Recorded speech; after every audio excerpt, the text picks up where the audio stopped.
Boa noite a todos. Durante esse mês, estão ocorrendo ações mundialmente em comemoração ao mês do letramento em saúde. Nesse sentido, nós, da Rede Brasileira de Letramento em Saúde, também estamos nesse movimento. E por isso estamos aqui hoje. Convidamos o Dr. Rogério Malveira, que é médico, membro fundador da Rede Brasileira de Letramento em Saúde, que vai conversar um pouco conosco hoje sobre a temática, né? Comunicação pública e a fake news, a vacinação contra a Covid-19 sob o olhar do letramento em saúde. Lembrando que esse foi um tema que o Rogério já nos agraciou no podcast da Rebraus, mas que ficou com gostinho de quero mais, Rogério. Então, daí veio esse convite para que a gente pudesse estar aqui hoje, no mês de comemoração das atividades de letramento em saúde, conversando um pouco mais sobre isso. Desde já eu te agradeço, Rogério, por estar aqui e vou deixar você se apresentar, como nós havíamos conversado. E para os nossos ouvintes, né, a gente vai ter essa explanação do Rogério. Comentários e perguntas podem colocar no chat, que ao final a gente vai fazer esse bate-papo com o Rogério, tá bom? Bem, Rogério, tá com você. Obrigado, Kate. Boa noite, pessoal. Obrigado pela presença.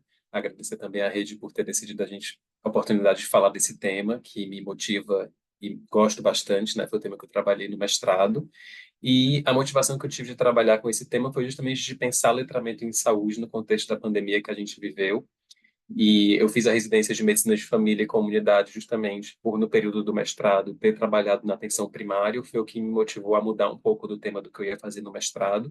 Eu ia trabalhar originalmente no mestrado analisando uma campanha que o governo fez para determinado local e comparando com uma ação que esse próprio local fez para si mesmo, comparando a efetividade dessa ação a partir do letramento em saúde, né? Mas a pandemia se alongou bastante, né? O meu mestrado foi um edital especial de Covid, então eram projetos que trabalhavam com Covid. E aí, ao trabalhar na atenção primária por 4 meses no mestrado, que eu tranquei o mestrado por um semestre para atender como médico na atenção primária, lá em Florianópolis, hoje eu estou em Fortaleza, nasci e estou morando aqui agora, eu tive a ideia de trabalhar com essa temática das fake news da pós-verdade, pela impossibilidade de fazer uma ação presencial, e é um tema que está bem presente na nossa vida, né? Então, foi daí que veio a ideia de fazer esse mestrado nessa temática, né? Eu vou compartilhar aqui os slides, se alguém tiver alguma pergunta também pode fazer durante a apresentação, sem problemas, eu não vou estar conseguindo ver aqui no chat, mas pode escrever aqui ou falar que a gente também olha depois. E vamos lá, então.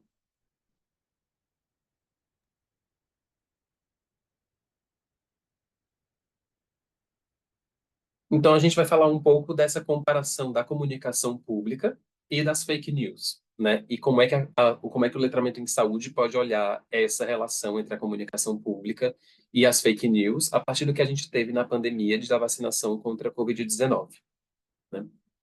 Essa foi a apresentação que eu fiz durante o mestrado, que o título original da dissertação é o embate digital da vacinação contra a Covid-19, Zé Gotinha versus vacina na Arena Brasil Pandêmica.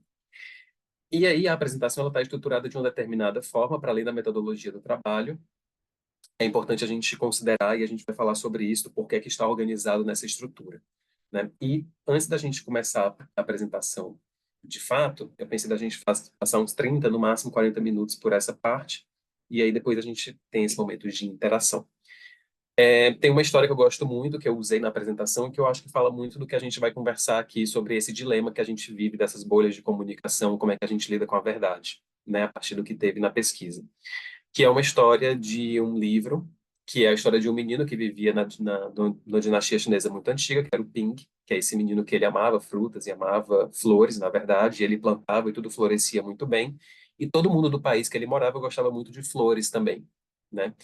Sendo que, e nesse reino tinha um imperador, que, como todo mundo, gostava muito de flores, né? Sendo que esse imperador já estava pensando em quem é que iria sucedê-lo no trono, ele não tinha nenhuma pessoa próxima, e ele ficou pensando no que é que ele podia fazer para escolher essa pessoa.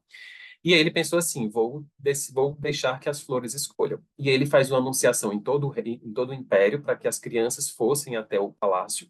As crianças se animam, vão todo mundo para o palácio, entender que anúncio é esse do imperador, o que quer fazer. E o imperador fala para todo mundo que ele vai escolher uma pessoa para sucedê-lo, e essa pessoa vai ser escolhida baseado no quão bem essa pessoa consegue plantar uma flor. Então todo mundo recebeu uma semente, e a criança, e o que melhor plantasse seria a pessoa que seria treinada para ser a sucessora do trono. E aí todo mundo ficou muito animado, e o Ping, que é essa criança que sabia plantar maravilhosamente, foi lá receber a semente, ficou muito animado, chegou em casa, já foi plantar a semente, e ficou plantando a semente. E aí depois a gente volta para essa história para saber o que foi que aconteceu com essa semente que o Ping recebeu. E por que que a gente vai fazer esse recorte de analisar essa relação da comunicação pública, das fake news, com esse formato que está aqui do embate digital? Porque pesquisadores falam que a comunicação em relação às fake news é como se a gente estivesse numa arena digital, que são as redes sociais, a internet que a gente tem acesso, né, esse cyberespaço, e que acaba tendo uma disputa de narrativas, onde de um lado tem narrativas que estão de acordo com os fatos e a ciência que a gente acordou, que é a realidade em comum, e tem outras narrativas que estão contra isso. E as pessoas assistem a esse embate para escolher se vão fazer determinada ação ou se não. E isso tem muita relação com um fenômeno também que acontece recente, né, nessa tentativa da pesquisa, nessa busca de se conectar com a realidade, que são os jogos digitais online, que são os conhecidos e-sport, né? Então, o que é esse esporte digital que acontece hoje em dia? É um esporte onde dois grupos se reúnem, cada um se reúne num espaço físico, cada pessoa tem acesso a um computador, e esses times, eles competem numa arena digital para realizar um objetivo. Então, tem um jogo muito conhecido, principalmente dos adolescentes da geração agora mais geração Z, talvez alfa, que é o Valorant, né?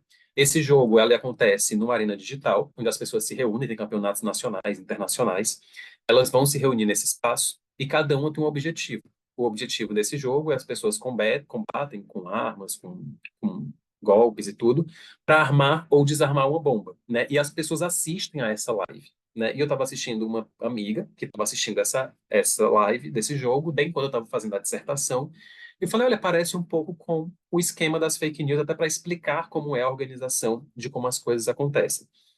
E aí, por isso que a dissertação se baseia no Zé Gotinha, que seria a comunicação pública do Ministério da Saúde no período de 2020 a 2022, e o time da vacina, que seriam as pessoas que reproduzem fake news, sejam as pessoas que criam ou mesmo as pessoas que acabam disseminando as fake news, né? E vacina porque foi um tema que foi adotado para a Coronavac, né, por conta de ser a vacina que veio da China, também por associação com como se a vacina fosse uma chacina, né? Por isso que foi o nome vacina, né?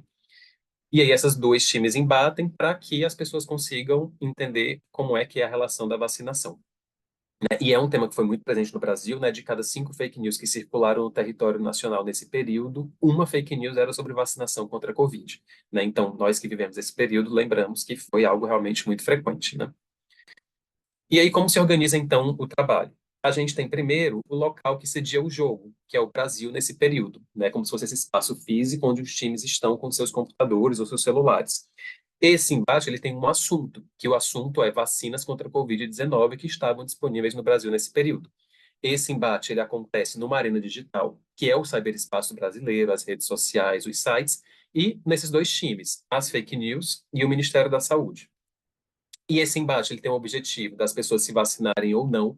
E aí a gente no trabalho explica com a temática da aceitação e da hesitação vacinal. Esse embate ele é um embate comunicativo, né, um embate de comunicação em saúde, e quem assiste a esse embate são as pessoas brasileiras que usam plataformas digitais e redes sociais, né? Como é que esse análise, como é que a gente vai analisar esse embate, né? O que é que a gente vai usar? É justamente como é que as pessoas acessam, compreendem, avaliam e usam as informações que os times estão colocando, que é o letramento da saúde.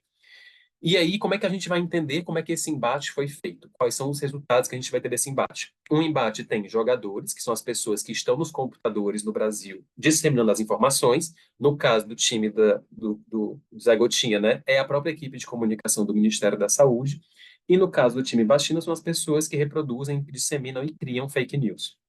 Os personagens são as pessoas que são comentadas durante esse embate. Então, digamos que eu estou lá no computador, sou uma pessoa do Ministério da Saúde e faço uma peça comunicativa citando uma pessoa que se vacinou, um prefeito, algum vereador. Essa pessoa é um personagem. Ou se faço uma fake news dizendo que a Xuxa se vacinou e teve um efeito colateral por conta da vacina. A Xuxa foi uma personagem. Então, nesse jogo tem personagens também, como se fossem avatares que as pessoas usam.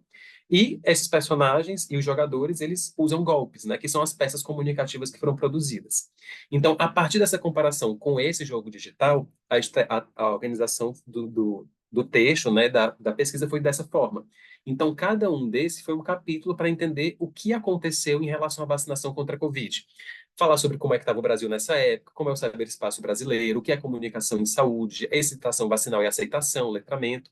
Então, a partir de montar esse embate que aconteceu, é que a gente vai analisá-lo a partir do letramento em saúde. E aí, passando rapidamente para a gente entender o que é que teve na pesquisa de resultado, né, e como foi feito, para a gente falar do letramento para a saúde, a gente vai passar rapidamente por essas etapas, né? Então, a gente tem o Brasil nesse período de 20 a 22. É importante saber que o Brasil foi um dos lugares que mais tiveram mortes por conta da Covid, né? Até outubro de 22, a gente teve 687 mil mortes, né? A gente teve um grande atraso das vacinas e um plano nacional de operacionalização das vacinas que foi fraco. A gente teve uma CPI da Covid, né, que teve 80 pedidos de indiciamento, que saiu esse programa nacional a partir de cobranças do STF, do TCU. A gente teve 4 vacinas disponíveis no Brasil, cada uma tem um mecanismo de ação diferente, mas todas elas se baseiam na proteína S, do coronavírus, e a gente teve um grande embate entre a AstraZeneca, a vacina da AstraZeneca, contra a vacina da Coronavac, em que uma delas era representada pelo Poder Federal, do Ministério da Saúde principalmente, e outra pelo governo de São Paulo, na figura do João Dória, né? E esse foi um embate que aconteceu. A gente também teve uma troca de ministros da Saúde, né? Importante comentar. Então, foi nesse cenário já de muita instabilidade, e a própria Anvisa também alterou a eficácia da vacina para que as vacinas fossem aprovadas, né, diminuiu na época de 80 para 60, se eu não me engano, foi esse valor. Então, era um grande cenário de instabilidade que a gente já vivia no período do Brasil, que foi onde aconteceu esse embate no plano físico, né? Até novembro de 2022. Esses eram os valores de dose que foram aplicadas. Então, a gente percebe que a primeira dose de reforço até 2022, ela ainda estava muito aquém do que era necessário, né? Então, por mais que as pessoas tivessem tomado a primeira dose, tinha um desafio da gente avançar essa vacinação no território nacional. E esse embate aconteceu no cyberespaço brasileiro. E o que é importante a gente falar do cyberespaço brasileiro? Que o Brasil é o quinto país do mundo em uso de rede social, sendo a principal rede social o WhatsApp, que é extremamente disseminado, seguido do YouTube, depois Instagram e do Facebook, né? E esse cyberespaço é justamente esse universo das redes digitais. E ele foi ocupado, a gente teve um excesso informacional, né, que foi a grande infodemia que a gente conhece.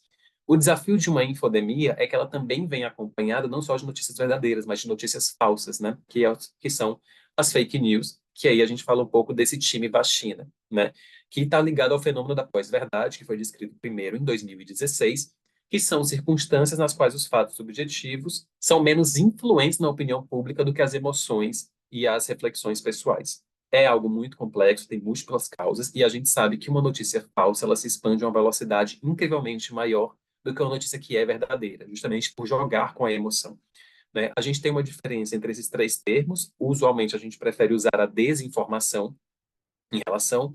No Brasil, a gente já tinha tido uma CPMI das fake news prévio à pandemia, né? E de cada 5 fake news que circularam no Brasil, uma era sobre vacina ou vacinação contra a Covid. Então, realmente foi algo muito frequente no nosso território, né? E a gente já tinha um movimento anti-vacina que vinha crescendo no Brasil. E o objetivo desse embate é justamente se as pessoas vão aceitar ou não vão aceitar tomar a vacina. E para uma pessoa decidir se ela vai aceitar ou não a vacina, é importante falar de hesitação vacinal, que é justamente o que as pessoas levam em conta para elas se vacinarem ou não. A gente sabe que tem 3 fatores principais, que é justamente a conveniência, o quão fácil é tomar essa vacina e ter o acesso a ela, o quão eu confio nessa vacina e o quão complacente eu estou em tomá-la. São 3 fatores principais. As fake news têm um grande impacto na hesitação vacinal, e a ex-diretora do Plano Nacional de Imunização no Brasil disse uma frase que foi: não dá para ter sucesso na vacinação sem vacina e comunicação. E justamente para que a hesitação vacinal não aconteça e seja menor, é importante uma comunicação de sucesso. E é aí que entra a comunicação pública, que foi a comunicação feita pelo Ministério da Saúde. A gente sabe que comunicação pública é um tema que vem sendo estudado cada vez mais nos últimos tempos, e ele se refere justamente à ação comunicativa que é direcionada, que é feita por algum agente público que tem um interesse público, né, na sociedade. Essa comunicação ela pode ter 2 polos. Ela tem um polo público, que é justamente sobre o interesse de que as informações sejam disseminadas para o bem público, que tem algo a ver mais com a dimensão democrática, ou eu tenho um outro polo, que é um polo privado, que é um polo mais estratégico, de melhorar a imagem daquele órgão ou de algum interesse outro que não seja justamente o bem público. E a gente sabe que hoje nas redes sociais vale muito eu ter uma boa imagem. Então não dá para a gente negar que um dos interesses da comunicação pública é realmente a gente criar uma boa imagem e um bom relacionamento com as pessoas, né? Principalmente um órgão tão grande quanto o Ministério da Saúde. Então, entre esses dois polos, a comunicação pública ela vai variar. E, historicamente, a gente tem um predomínio da lógica informativa nessa comunicação, de jogar informações e informar a população, e não esse objetivo que a gente tem do letramento em saúde, que é criar essa compreensão em comum, né?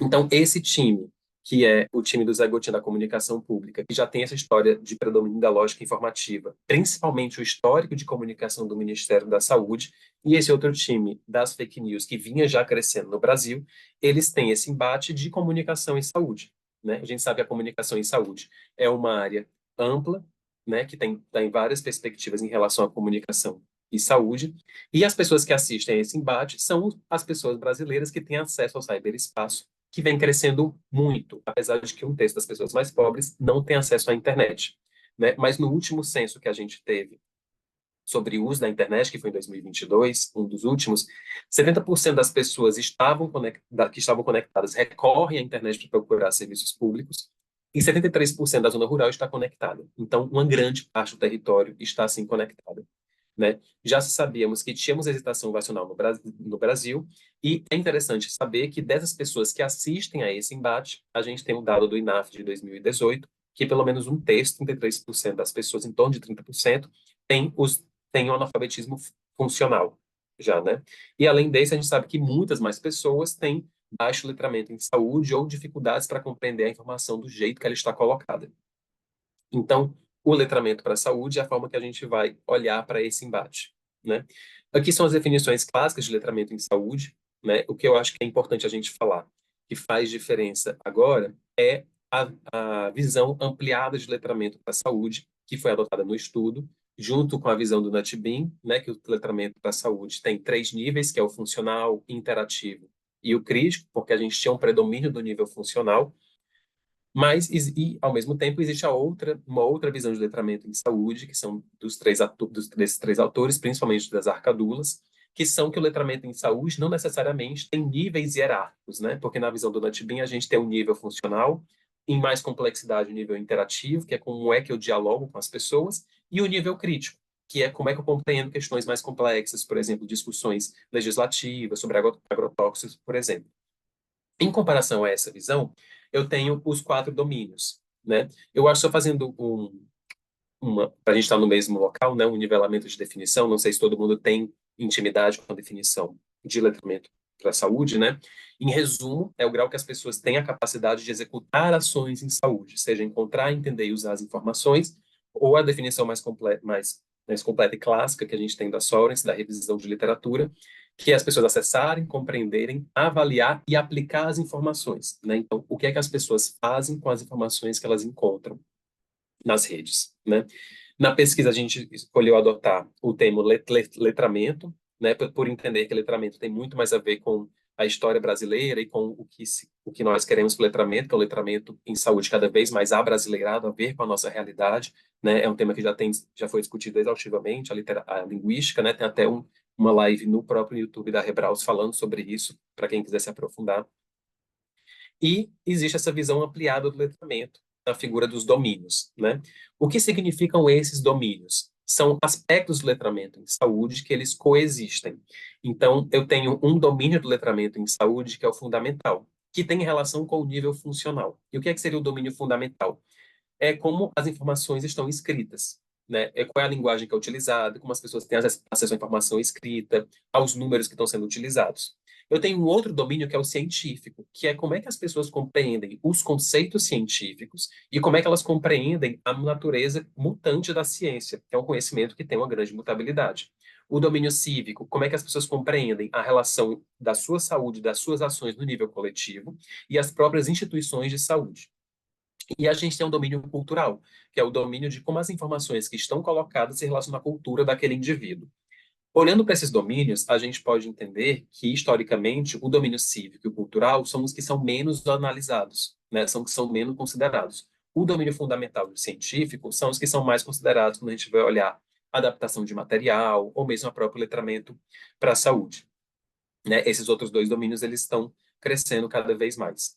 E aí, a partir desses domínios, eu consigo fazer uma análise dos materiais em saúde. Então, a partir dessa visão ampliada, eu consigo pensar no material não somente na perspectiva das palavras que eu uso ou do tamanho das frases, mas eu consigo olhar para o texto como um todo, de como é que aquele texto e aquele material se relacionam. E essa análise de carga, que é a forma de analisar o material a partir dessa visão dos domínios, ela veio da própria autora ao entender que para eu pegar o material e compreender, eu faço tarefas. Ou seja, no domínio fundamental, eu faço a tarefa de ler aquela palavra e entender o que está escrito ali e lidar com aqueles números. Então, aquele material, ele tem a função de estar na linguagem simples e de usar números que eu consiga me relacionar.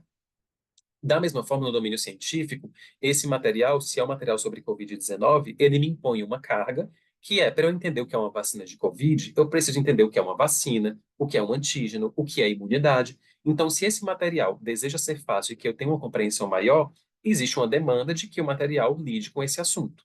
Da mesma forma para o cientista cívico e para o cultural.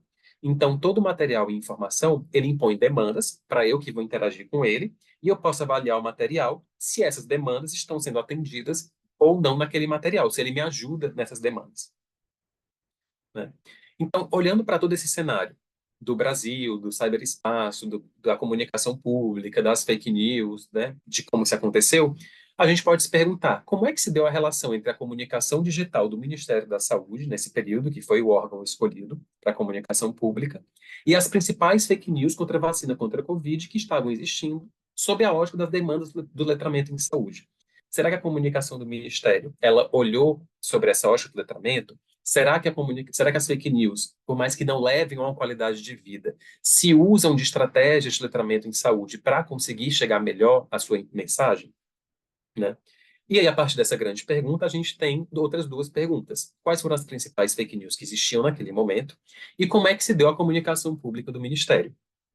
Então, a partir dessas perguntas, a gente tem o objetivo de explorar os sentidos e as intencionalidades do conteúdo que foi veiculado nas peças digitais da vacinação contra a Covid, do Ministério das Fake News, sob a ótica das demandas do letramento em saúde, né? Então, a gente tem o objetivo, nessa pesquisa específica, de descrever as principais fake news, descrever as fake news e descrever a comunicação pública do Ministério.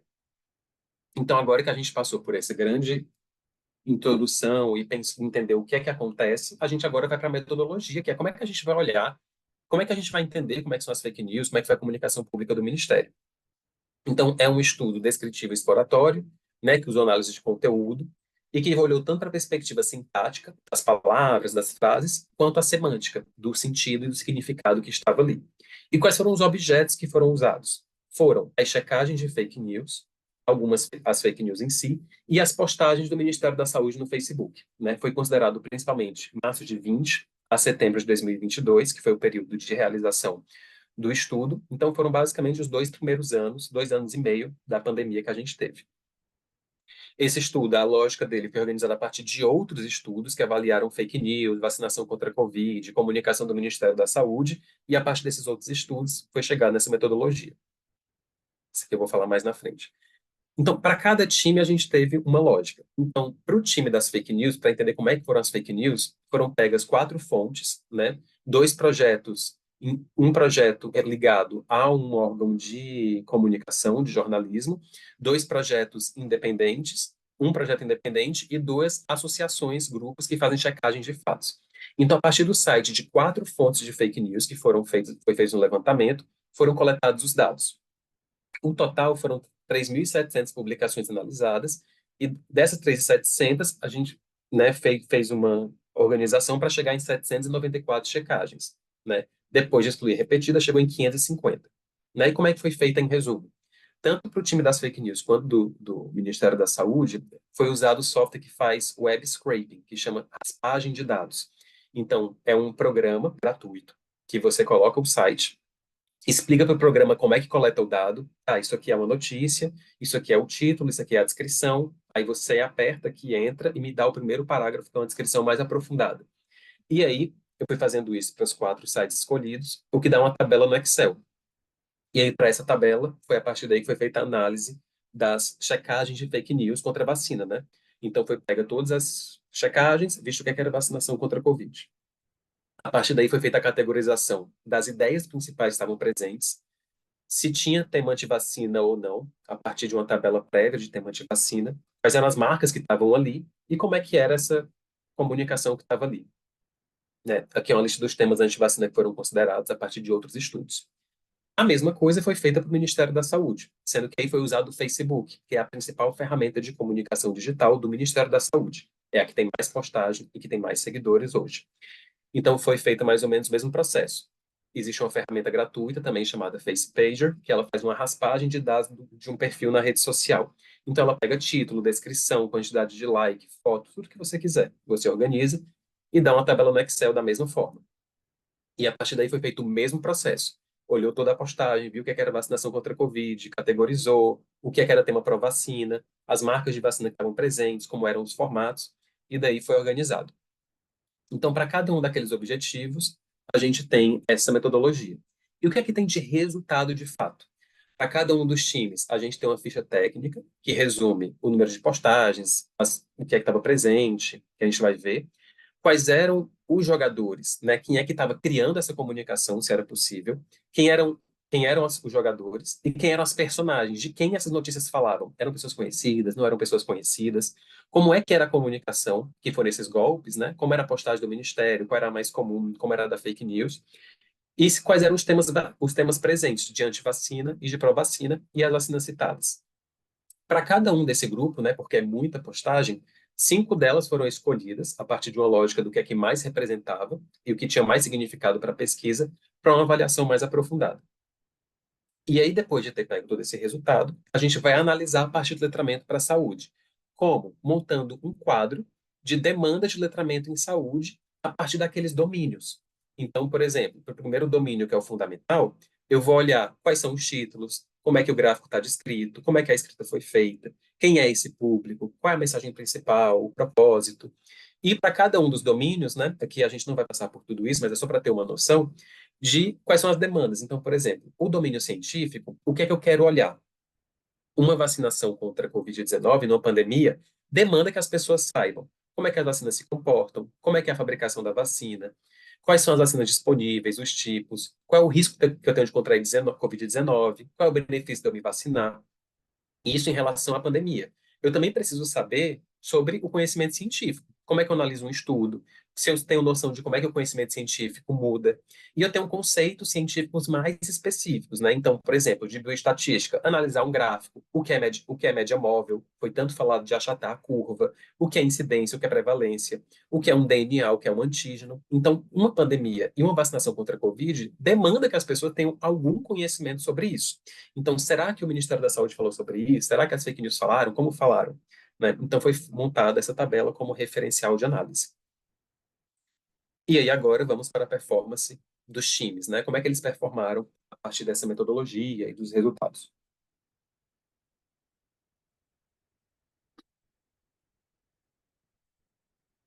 Então, primeiro, o time das fake news, né?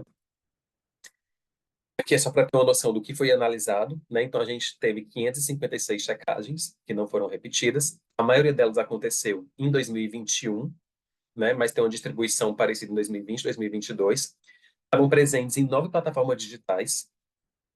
E aí o resto a gente vai falar agora, que aqui é só um resumo do resto, do que vai vir agora. Quem eram as pessoas que fabricavam essas fake news, né? Que conseguia se descobrir quem é, porque na verdade é um desafio achar quem são essas pessoas, né? As principais pessoas que foram relacionadas foram políticos, profissionais de saúde e cientistas, sites e blogs que disseminam fake news e outras pessoas não vinculadas a esse grupo, né? Pessoas independentes, advogados, outras categorias profissionais, né? Quem foram as personagens que foram usadas principalmente? Eram pessoas que se relacionavam ao domínio público. Era, por exemplo, piloto de avião decide não se vacinar, ou piloto de avião se vacina e é proibido de voar, porque teve uma fake news que quem tomava vacina não poderia voar. Né? Então, eram pessoas que se revoltaram e eram conhecidas do público em geral, eram assim, presidente de tal país, ou personalidade da música, ou pessoas que se vacinaram e tiveram efeitos da vacina. Né? Então eram pessoas que eram do domínio público, não eram pessoas que não eram conhecidas. Né?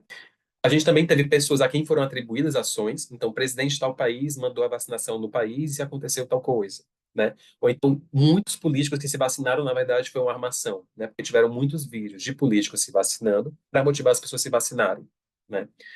Ou pessoas associadas a questões políticos partidárias, né? Pessoas que tinham vinculação política e que eram personalidades, mas não necessariamente da política, né? E também órgãos nacionais e internacionais conhecidos, né? Então, Anvisa, né? E também teve acessórios, né, que esses personagens usavam. Então era vinculado a uma pessoa pública e vinculado a um órgão de fiscalização, né? Então o FDA, a Anvisa dos Estados Unidos, né, algumas pessoas colocaram isso, o CDC, ou um jornal conhecido como a revista Nature, né? Então as fake news usavam também esses nomes do domínio público, que as pessoas talvez não conhecessem tão bem, mas sabia que era algo validado cientificamente, ou documentos também, né? E aí foi categorizado 11 categorias de ideias principais. Tanto no time vacina quanto no time fake news foram categorizadas 11 ideias. E as categorias das ideias principais, que a gente pode ver aqui, é uma categoria de vacina causa, ou seja, 205 das 500, mais ou menos 500 fake news, tinham alguma ideia dentro delas sobre a vacina causar um dano. Então foram encontradas 20 doenças e 30 danos possíveis da vacina, né? Os danos possíveis era contrair HIV, deixar de voar, que a vacina ia causar alguma alteração no código genético, que ia causar aborto. Teve também uma teoria forte de conspiração, que na verdade a vacina era um controle mundial, que era algo para desviar a atenção das pessoas de algum modo. E uma categoria muito importante é a vacina não funciona ou não é necessária, onde existiam explicações do porquê que a vacina não funciona. E eu acho que para a gente entender melhor como foram as fake news, essa categoria ela é muito válida e traz muitos insights. Uma coisa que é interessante notar é que todas essas categorias, por mais que elas sejam uma comunicação caótica, elas acabam se encontrando e dando uma comunicação para a gente. Então, por exemplo, se a gente juntar, fazer um exercício de juntar diferentes ideias, a gente vai encontrar aqui um texto fictício montado. Bill Gates quer diminuir a população mundial, por isso inventou as vacinas que são experimentais e as pessoas acabam morrendo. Inclusive, os testes de anticorpo não estão positivos depois que a pessoa se vacina, só provando que essa vacina não funciona e é, na verdade, uma forma de controle mundial. E o governo ainda fica comprando vacina além do preço, ganhando dinheiro às nossas custas. Cada uma dessas frases são ideias diferentes e que eu acabei juntando para mostrar como, apesar de estarem diferentes, de serem de locais diferentes, essas fake news elas se juntam num discurso lógico, né? Uma fake news de conspiração se conecta com uma fake news de por que a vacina não funciona, por exemplo, né? É muito difícil categorizar os formatos das fake news, porque elas têm vídeos, têm imagens, aí às vezes umas têm uns pedaços de reportagem, de estudo científico, então é um formato muito difícil de categorizar. E muitos temas anti-vacina estiveram presentes nas checagens de fake news. Então, as fake news tinham muita relação com temas anti-vacina, né? Inclusive, temas anti-vacina estavam presentes em ideias das fake news. E a principal marca de vacina falada foi a Pfizer e a Coronavac. E aí, dois exemplos de fake news para mostrar um pouco qual é a lógica do formato usado, né? Essa fake news, ela coloca assim: dezembro de 2020, vacina imuniza 95%. Janeiro de 21, vacina imuniza 70%. Março de 21, 50%. Novembro de 21, não imuniza, só reduz transmissão. Outubro de 21, não reduz transmissão, mas impede a forma grave. Novembro de 21, não impede a forma grave, mas reduz o TI. Dezembro de 21, não impede o TI, mas reduz as mortes. Mostrando como realmente a gente teve essa mudança do conhecimento científico e essa fake news mostra justamente isso. Como é que a gente acredita nisso se a vacina vai mudando o tempo todo, né? Isso é uma imagem que eu coloquei só o texto. Uma outra fake news similar é essa imagem colocada na rede social. Se as máscaras funcionam, por que os 2 metros de distância? Se os 2 metros funcionam, por que as máscaras? Se ambas funcionam, por que o lockdown? Se os três funcionam, por que a vacina? Então, é mostrando que parece que só uma coisa podia resolver a pandemia. Não adiantava somente ter uma coisa, né? Então, se a máscara funciona, por que tem que ficar distante? Se ficar distante funciona, para que tem que usar máscara? Se as duas coisas funcionam, para que tem que ficar em casa? Então, era como se tivesse uma lógica de que somente uma coisa pode resolver a situação que a gente vive, né? E uma impressão geral, quando a gente faz uma análise de tudo que foi visto, né, na pesquisa, a gente vê que as fake news parecem um teatro convincente. Elas querem convencer as pessoas da narrativa delas, né? A impressão de que passa, uma sensação, né, uma ideia do que acontece. E quando a gente olha para aquela tabela, a gente percebe que o domínio fundamental ele tem uma desordem. Os gráficos têm baixa qualidade, as tabelas, parece que você não precisa analisar aquela tabela para entender. Os números são de fácil assimilação. A linguagem tem hora que é fácil, tem depois ela é mais técnica, científica. Não dá para categorizar somente dentro de uma coisa. O domínio científico, apesar de levar para uma negação da ciência, todas elas são atendidas. Então, as fake news explicam do porquê é que você não tem que se vacinar, né, que é o propósito delas, de o que é que tem na vacina, de por que é que se vacinar faz mal, de quais são os efeitos colaterais. Por mais que explique de uma forma enviesada e que leve para uma não qualidade de vida, as fake news, sim, elas explicam e de uma maneira que realmente é simplificada, mas que dá para compreender. E existe uma lógica, por mais que não seja científica, mas há uma lógica e um reducionismo. O domínio cívico também, ela tem muita demanda atendida, porque elas mencionam os órgãos, a relação entre eles, por mais que também tem uma simplificação. E o domínio cultural também tem uma demanda atendida, porque existe uma valorização do estrangeiro, né? Muitas coisas às vezes são em inglês, as referências às revistas são em inglês, e também tem uma questão de um vínculo político partidário, de que acaba criando uma bolha que mais dissemina essas fake news, não necessariamente que todas as pessoas acreditam. Então, no domínio fundamental, que é o domínio justamente que a gente mais olha, que é as palavras usadas, o texto, parece não estar muito bem atendido. Agora, aos outros domínios, em relação a explicar os conceitos, a os órgãos mencionados e ao contexto cultural, existe, as demandas sim são atendidas, né? Aqui, só antes de ir para o time Zé Gotinha, do Ministério da Saúde, eu coloquei as ideias que estavam na categoria do porquê que a vacina não funciona, para explicar um pouco do raciocínio que as fake news usam, né? Então, as justificativas que existem nas checagens de fake news, né? Que foi o método de chegar o método de chegar nas fake news. Muitas doenças não têm vacina, mesmo depois de muitos anos de pesquisa, como câncer, a influenza e a AIDS. Então, por que tem vacina de Covid? A vacina contra a febre amarela é só uma dose, a da Covid são muitas, então talvez não funcione. Essa vacina de Covid é só as variantes novas, não são as antigas. O teste sorológico do anticorpo, depois que você toma a vacina, é negativo, então não tem imunização. Tem um estudo da Science, da revista, que diz que você não tem célula T no sangue depois das pessoas vacinadas, né? Então, olha, usa a revista Science e esse conceito científico células T, como as pessoas entendem que isso é ciência, então fale, para explicar de por que a vacina não funciona, né? Aí as pessoas se vacinam de Covid, mas depois pega Covid e morre. Os casos estão aumentando, apesar da vacina estar aumentando, né? Que é justamente isso. Qual é o objetivo da vacina? É impedir a doença? Não, é impedir as formas graves, né? Mas a fake news acaba mudando esse discurso, né? Mesmo com a vacina, ele tem que manter os cuidados, então essa vacina não funciona. A vacina é chinesa e o vírus é chinês, então a vacina não é reconhecida na Europa, né, sobre a Coronavac.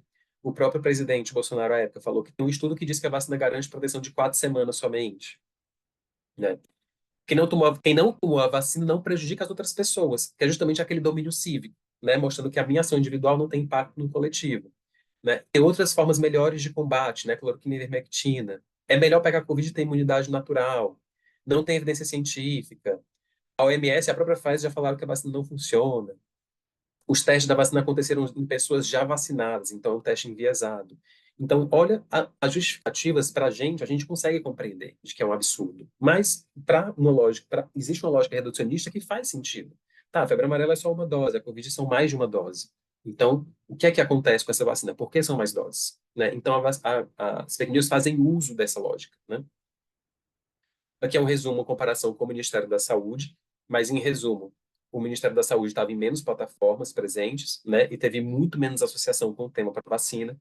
A gente não consegue saber quem é a pessoa do Ministério da Saúde que produz as informações, né, tem um grande apagamento em relação a isso, é assessoria de comunicação somente. Na comunicação do Ministério, a gente percebe que existem membros do Ministério da Saúde, membros de entidades vinculadas, profissionais de saúde, até personagens fictícios que comentam e fazem propaganda sobre a vacina, ou que são personagens ali daquele pequeno filme produzido, mas são pessoas que não têm vínculo com as pessoas que estão assistindo, diferente das fake news, que são pessoas do meio comum. Então, as pessoas citadas aqui que produzem a informação e que foram usadas não são pessoas conhecidas, né? São pessoas de órgão, pessoas mais distantes. Assim como os personagens que aparecem, não somente quem produziu a informação, né? Porque às vezes no Ministério da Saúde, no Facebook, tinha uma pessoa falando sobre a vacinação contra a Covid, uma pessoa da Anvisa, ou uma pessoa do Ministério da Saúde em si, um profissional, um médico, né? Mas não eram pessoas conhecidas, né? E, além disso, o Ministério da Saúde, a comunicação deles, falam de muitas pessoas, de órgãos institucionais, e que a pessoa demanda entender quem são esses órgãos e qual é a função deles. Da mesma forma, sobre os decretos, as notas de acordo, as políticas, existem muitos instrumentos jurídicos que são citados, mas que não são explicados, né? Políticas, e aí fica difícil, maior ainda, a compreensão, né?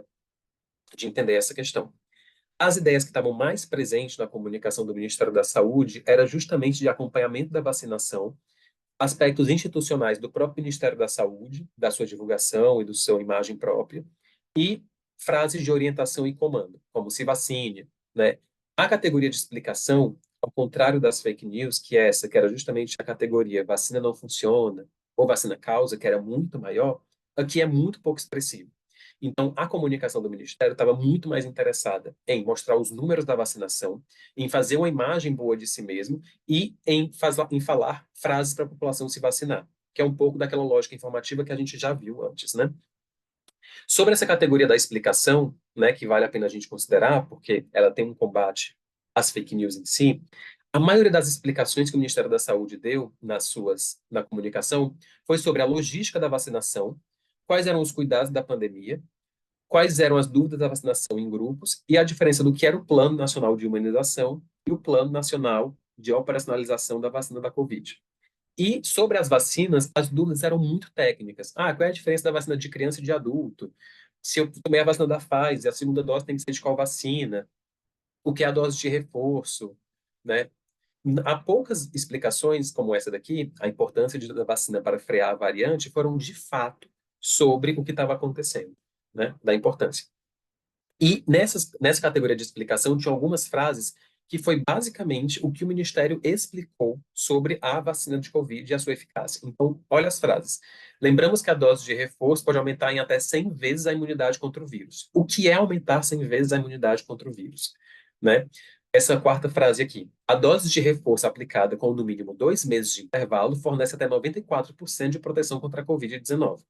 Então, é uma frase que existe um desafio de compreensão, né? Demanda ter um conhecimento de estatística, de bioestatística, né? Estudos mostraram que essa estratégia aumenta em mais de 5 vezes a imunidade uma semana após a aplicação, falando sobre a dose de reforço. Essas frases, basicamente, foram as explicações usadas do porquê que a vacina funciona, né? Teve uma categoria também pouco expressiva, que foi mais ou menos 20, sobre postagens que atacavam fake news. A maioria dessas postagens falavam sobre aspectos do ministério, que o ministério, na verdade, não gastou dinheiro tal, que não comprou de órgão tal, que o Conect SUS não dá para acessar de outros lugares. Só 4 dessas 20, mais ou menos, falavam realmente sobre segurança e eficácia. Então, foi muito pouco expressivo, né?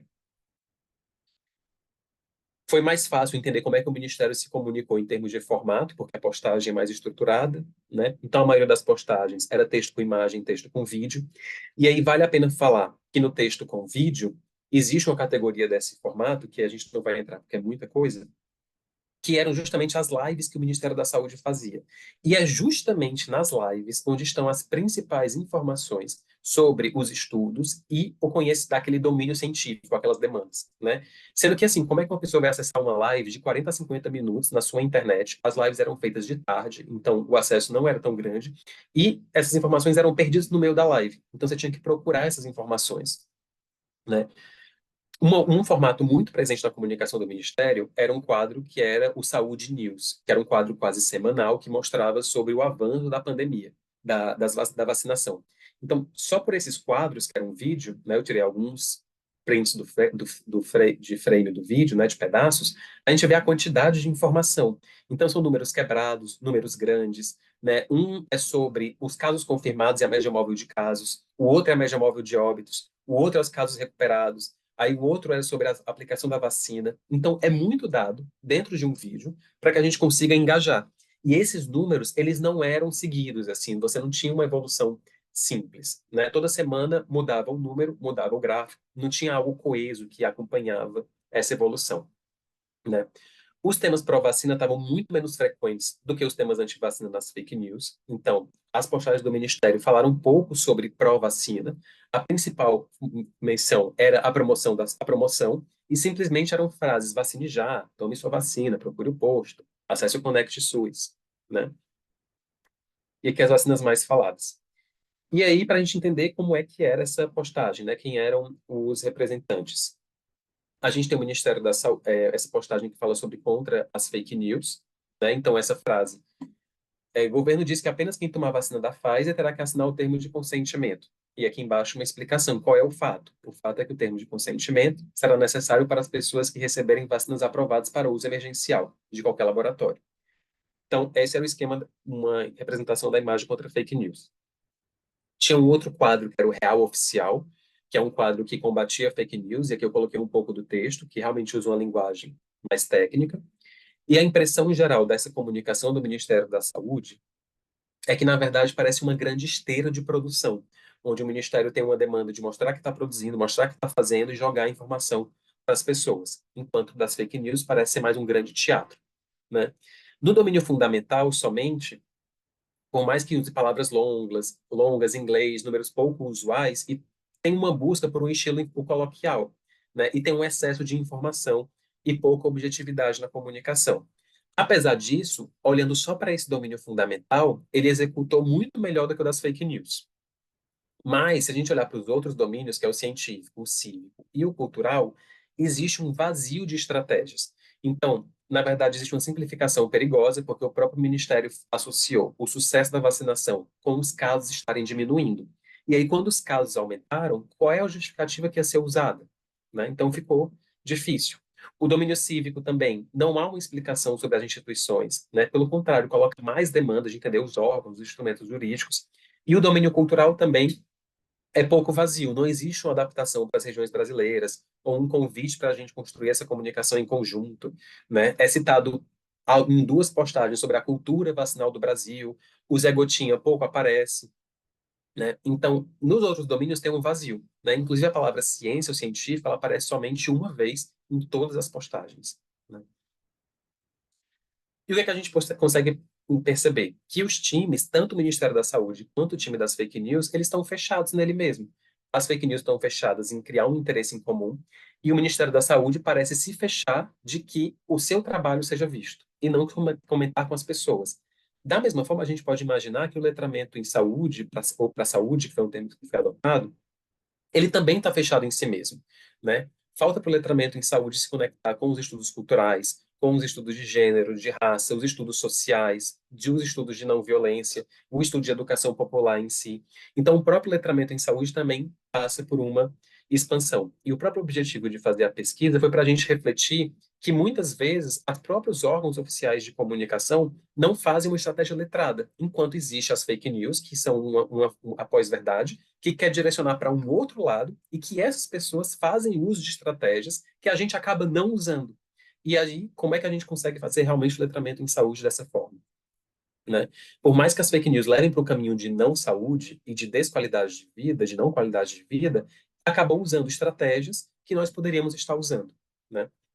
Então, é importante ter uma avaliação ampliada do letramento para a saúde, porque a gente consegue perceber que somente olhando o domínio fundamental, parece que as fake news executam pior do que a comunicação oficial, pública, mas quando a gente faz uma análise ampliada, considerando o domínio científico, cívico e cultural, a gente percebe que não é bem assim, e que é importante a gente entender que existem contribuições vindas da comunicação não violenta, que olha sobre estratégias, necessidades e sentimentos, e a própria educação popular para construir em conjunto com as pessoas comunicações que realmente sejam efetivas e se conectar com a realidade, né?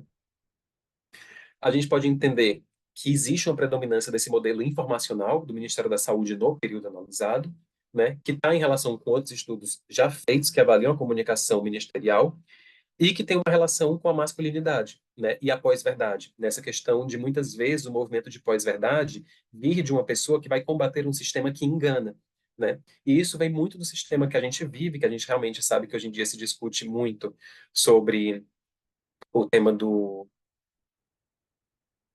Ixi, me fugiu agora a palavra. Do Estado deixar as pessoas morrerem, né? Que agora me fugiu a palavra. Mas esse discurso é cooptado para que realmente o sistema está contra as pessoas, né? E aí vem essa questão do masculino, dessa visão de pessoas que vão combater o sistema e falar a verdade, né? E acaba se relacionando com essa temática da pós-verdade. Então, a conclusão é que a gente precisa entender o que é que acontece nas fake news e na realidade para que a gente consiga realmente fazer uma estratégia letrada. Porque por mais que a gente faça uma comunicação que é de uma linguagem simples, que coloque os textos científicos, os termos numa linguagem fácil, se eu não compreendo a realidade que acontece, que no caso seriam as fake news aqui no estudo, eu não consigo fazer uma comunicação que de fato seja aos pressupostos do letramento. Eu preciso mapear o que acontece na realidade, né? Então, a gente pode entender que as fake news, elas são um referencial de análise importante para a gente criar uma comunicação. No final do estudo, a gente colocou algumas sugestões ao Ministério da Saúde e a contribuição. E perguntas de reflexão é, como é que a gente constrói pontes entre os muros fechados da negação, que se fecha em si mesma, da realidade, com os muros fechados da própria produção científica e da comunicação pública, que se fecham nos seus interesses de divulgação, né? Como é que a gente entende o uso que as pessoas que disseminam fake news fazem das suas habilidades em letramento em saúde? Então, quando uma pessoa dissemina fake news, querendo ou não, ela está usando a habilidade dela de letramento em saúde, de acessar, de compreender. E por que que ela faz esse uso? Né? Como é que a gente dialoga com essas pessoas? Como é que a gente abre espaço na comunicação pública para considerar o letramento da saúde, quando o governo se preocupa mais com a sua imagem nas redes sociais, né? Que é um tema que a gente não pode negar hoje em dia, né? E aí a gente pode responder um pouco isso com aquela história lá do começo, do menino que recebeu a semente para talvez ser imperador, né? Que ele plantou a semente e ele regou essa semente todos os dias, sendo que passou o verão, chegou o outono, chegou o inverno e a semente não crescia. Ele colocou no vaso maior, mas a semente continuava sem crescer, até que chegou a primavera de novo e era hora de apresentar essa flor para esse imperador, né? E as crianças foram muito animadas a apresentar as flores que elas plantaram, e o Ping, que era essa pessoa que plantava flores super bem, não conseguiu plantar nada, né? A semente não cresceu. E aí ele ficou muito triste, mas o pai dele falou: olha, você fez o melhor que você pôde, e a melhor coisa que você fez vai ser apresentada ao imperador. Então, ele foi lá com o seu pote vazio, as crianças todas com as suas plantas maravilhosas, e o imperador olhou de uma por uma, até que viu que a dele não tinha nada.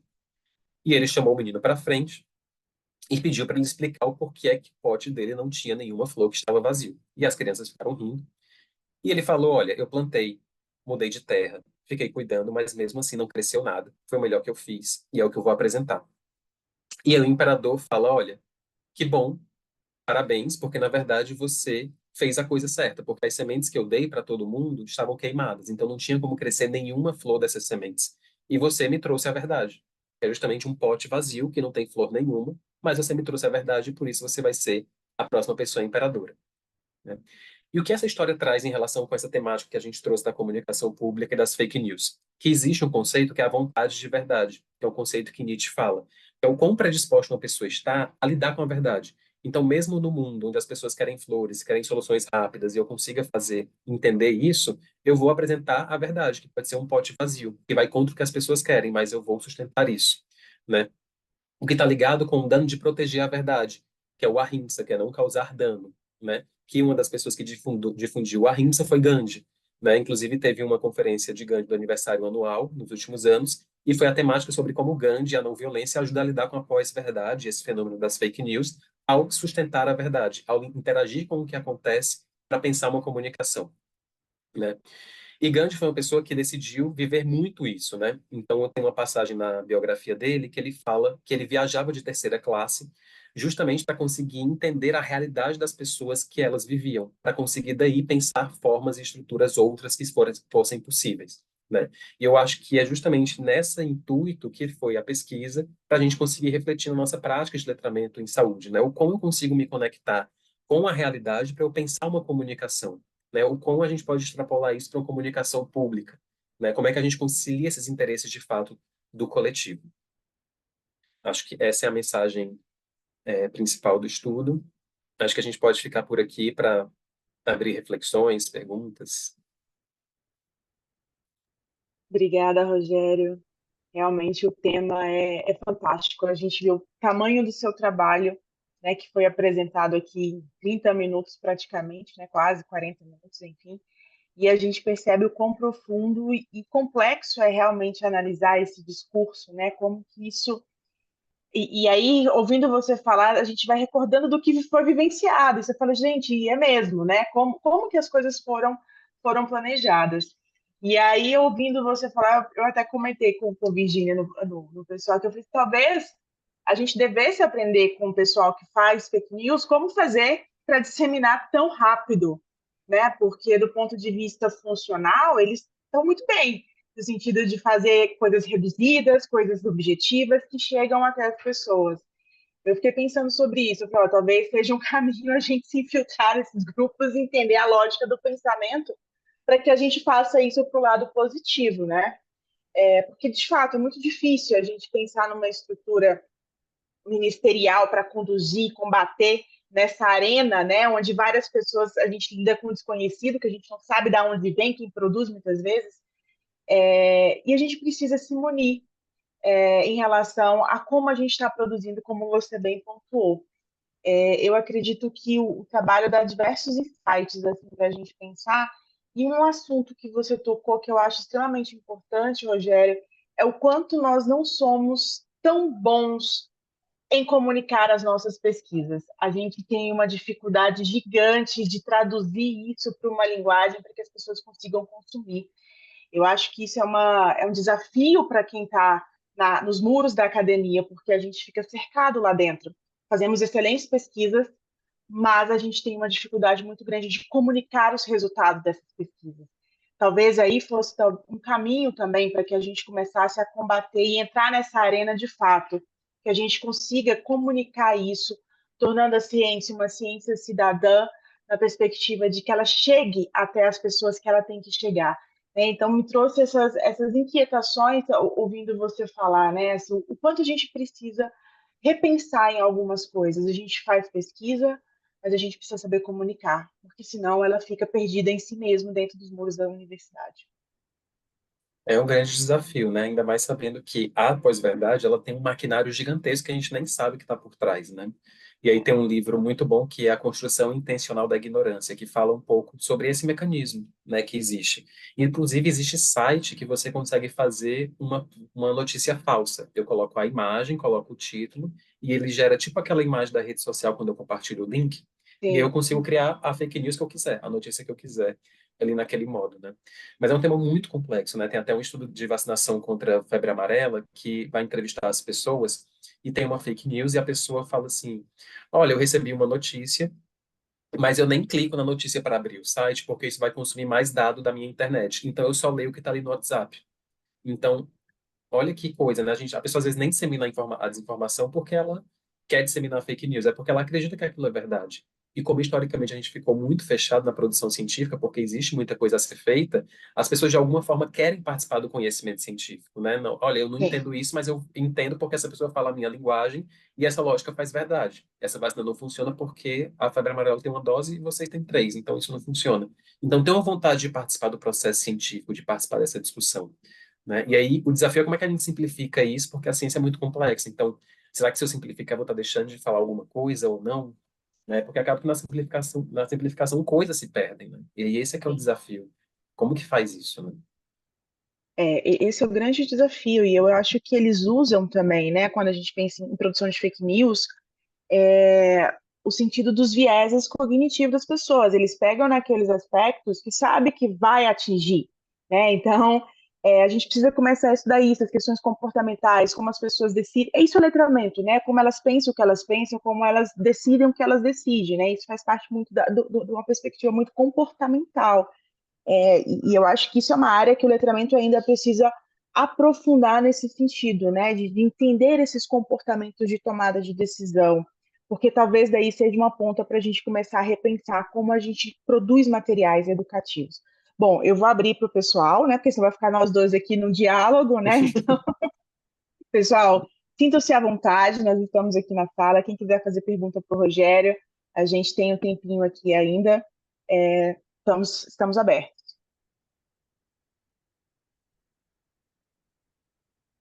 Podemos falar ou Sim, escrever? senhora, pode falar. Não, primeiro eu quero te parabenizar, Rogério, e ao mesmo tempo te cutucar, porque você me incomodou. Na realidade, e esse incômodo é uma coisa extremamente positiva.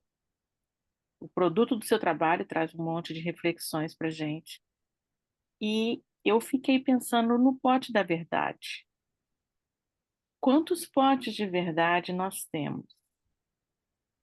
Porque à medida que você ia falando e eu ia vendo a analogia que você fez foi brilhante a sua analogia com os jogos, e eu consegui acompanhar direitinho como é que, né? Eu falei, onde é que ele vai chegar com isso, né? E fiquei curiosa com o porta da verdade, é claro.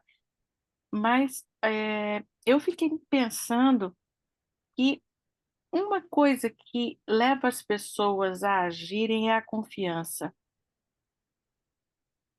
E para a gente poder confiar em alguma coisa, aquilo precisa ter significado. Então, assim, eu não ajo se eu não confio, se eu não acredito naquilo. E para eu trabalhar com a crença das pessoas, passa exatamente pelaquela questão cultural que você se referiu.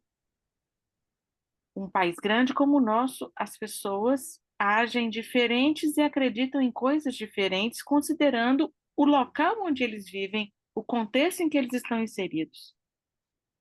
E quando a gente faz a divulgação ou tenta acessar as pessoas como os nossos órgãos, né, as nossas instituições fazem, num país tão grande, não pode haver uma maneira só de chegar nas pessoas. E isso favorece as pessoas que não têm a verdade e elas simulam estar falando a verdade. E, infelizmente, as pessoas acabam por confiar e acabam por seguir. Então, me parece que, usando o letramento como pano de fundo, e esse é um trabalho, para a gente poder conseguir um país tão grande, quem é que está em todos os lugares? Nós, profissionais da saúde. Então, enquanto a gente não assumir, enquanto tarefa não é a tarefa do ministério ou da instituição, é uma tarefa nossa. Então, enquanto a gente não se perceber enquanto responsável pelo resultado do sucesso ou do não sucesso daquela proposta da instituição, então, se a gente acha que não vai dar certo lá, nós temos que falar lá e não cá. Entendeu? Então, nós estamos usando armas poderosas, mas é o auto-extermínio. Eu não sei se você está conseguindo me entender. É como se a gente estivesse advogando ao contrário. Sabe gol contra? Então, nós estamos atirando no inimigo errado. Quando eu mesma, enquanto profissional, eu não uso. Você não está me ouvindo, Rogério? Voltou, até que tinha sumido o som, mas voltou. Ah, tá bom. Então, assim, eu fiquei me perguntando que lição eu saio aqui da noite, dessa noite, para além dessa que tem gente que está jogando melhor do que nós. Para além dessa, como é que eu faço para inverter esse jogo? Que ações nós podemos fazer?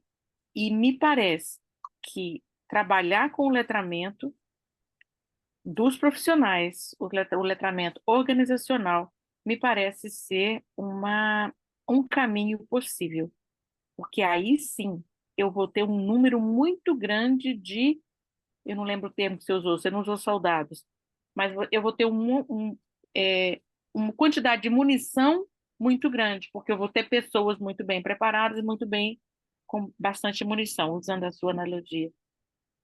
Mas eu Eu preciso acho. confiar, sabe? As pessoas precisam acreditar na gente, mas a E o gente desafio precisa é essa acreditar crise. naquilo que fala, E aí o desafio entendeu? da crise das instituições, né? De confiar nas instituições, né? Então as pessoas hoje em dia acham que todo mundo quer manipular, que tem algo que está escondendo, que o governo quer matar as pessoas, que a indústria farmacêutica quer matar.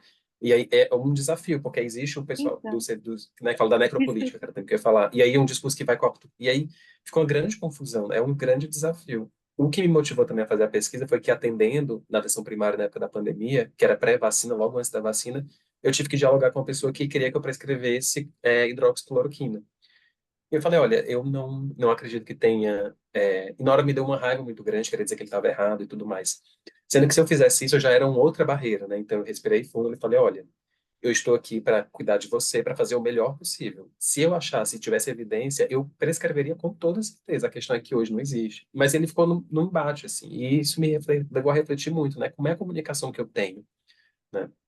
Então, talvez por isso que a comunicação não violenta venha com esse aporte, né? De querer dizer não que a pessoa está errada, porque aí eu vou estar do meu lugar dizendo que ela está errada, mas entender e me aproximar dela e dizer, olha, eu também quero o seu bem-estar, estou aqui para isso, vamos entender o que está acontecendo. Mas é um grande desafio, né? Uma coisa que eu tinha pensado era entender as fake news e fazer comunicação no formato das fake news, mas informação científica, né? Então, pegar a mesma grafia, a mesma imagem, a mesma coisa, né? Uma estratégia possível, assim. Mas são muitas camadas, né? Eu acho muito difícil, assim. Mas eu acho que na sua fala, e eu acho que eu vou até ouvir de novo você falando, eu ouvi o seu podcast, é porque existem algumas coisas, na realidade, só aqui não é suficiente. Seria legal ler o seu trabalho todo, porque lá sim você coloca bem mais coisas, para exatamente que É, lições que a gente tira do uso, de como é que eles estão trabalhando, o que que pode ser útil para nós.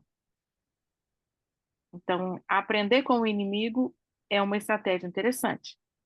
é. Tem uma estratégia no Brasil que foi feita que eu acho que ela é muito boa e tem a ver com isso da não violência, que é uma plataforma chamada Sleeping Giants, que eu acho que ainda está ativa, assim. Que eles mapeavam sites que eram exclusivamente de fake news, patrocinados. Eles viam quais eram as empresas que estavam com anúncio patrocinado, eram empresas grandes, e eles iam na rede social da empresa e diziam, olha, a sua empresa está com um anúncio feito pelo Google no site tal. E a sua empresa, eu não acredito que ela quer disseminar esse tipo de conteúdo. Eram empresas, sim, muito grandes, nacionais bem conhecidas.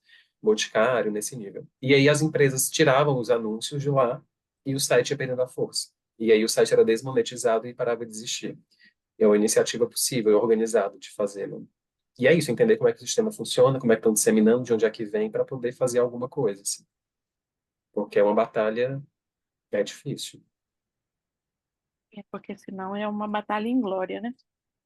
É, E foi o que a gente vivenciou. Mas foi muito bom ouvir você com mais detalhes agora do que no podcast. Foi muito interessante. Pessoas estão caladinhas, eu vou calar minha boca para deixar que outras pessoas possam falar com você. Mas parabéns, Rogério, muito bom. obrigado. Bom, a Edivane deixou aqui, Rogério, no chat, te parabenizando pelo trabalho, pela sua trajetória profissional. E a gente tem tempo mais para alguém que quiser se manifestar, tanto no chat quanto abrir o microfone. Mais uma, duas perguntinhas, a gente ainda tem tempo.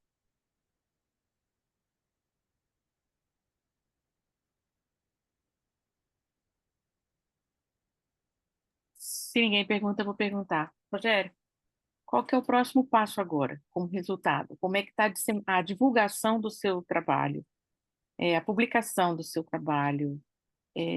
Assim, aonde é que a gente pode acessar mais coisas? Como é que a gente faz? Pois é, eu também estou fechado comigo mesmo, né? Que eu não divulguei o trabalho, né? Também faço parte disso. Não, ainda não está disponível no site da Arca, né? Da tese, mas vai sair um capítulo de livro, no livro que vai sair, acho que próximo mês, que é Contribuições da Pós-Graduação para a Saúde Coletiva. Vai ter um capítulo, resumo, e vai ter também em breve disponível na Arca, né? E eu fiquei pensando de como divulgar mais o trabalho, né? Talvez fazer postagens de coisas, né? É um desafio também a divulgação científica, né? Acho. Mas por enquanto vai ter esse capítulo.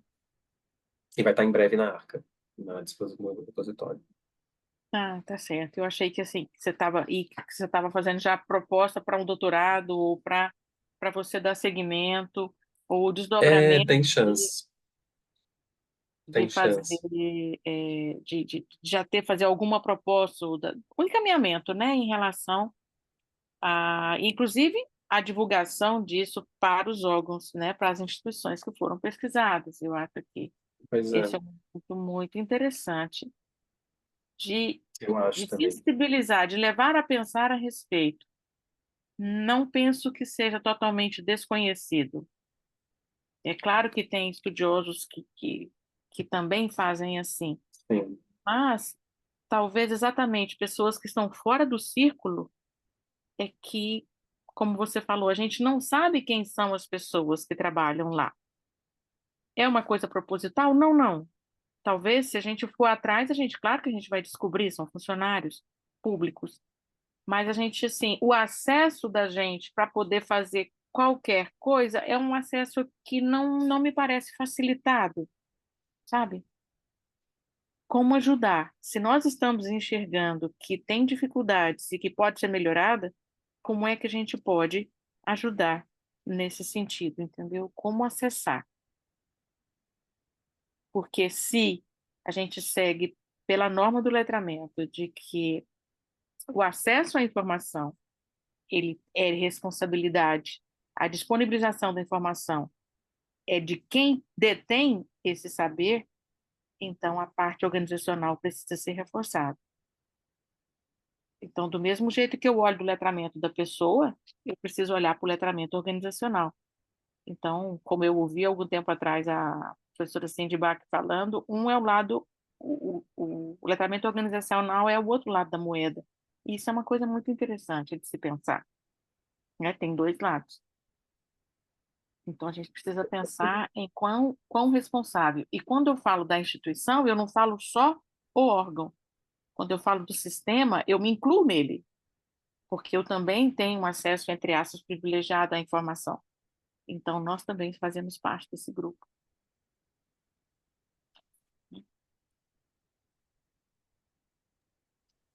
Bom, então eu acredito que a gente finaliza por aqui. Rogério, mais uma vez, muitíssimo obrigada pela tua explanação, por compartilhar com a gente essa riqueza de trabalho. E a gente fica aguardando o capítulo do livro, assim que sair, você coloca lá para a gente na Rebraus, ó, acabou de sair para a gente consumir e citar, e eu acho que isso viralizar do ponto de vista positivo também, ajudar as pessoas que estão engajadas nessa luta contra a desinformação, fake news, que tem muita gente boa trabalhando com isso no Brasil e que a gente Tem, precisa unir forças nesse sentido. Mais uma vez, muito tem sim. obrigada a todos. E deixo com você para finalizar, Rogério.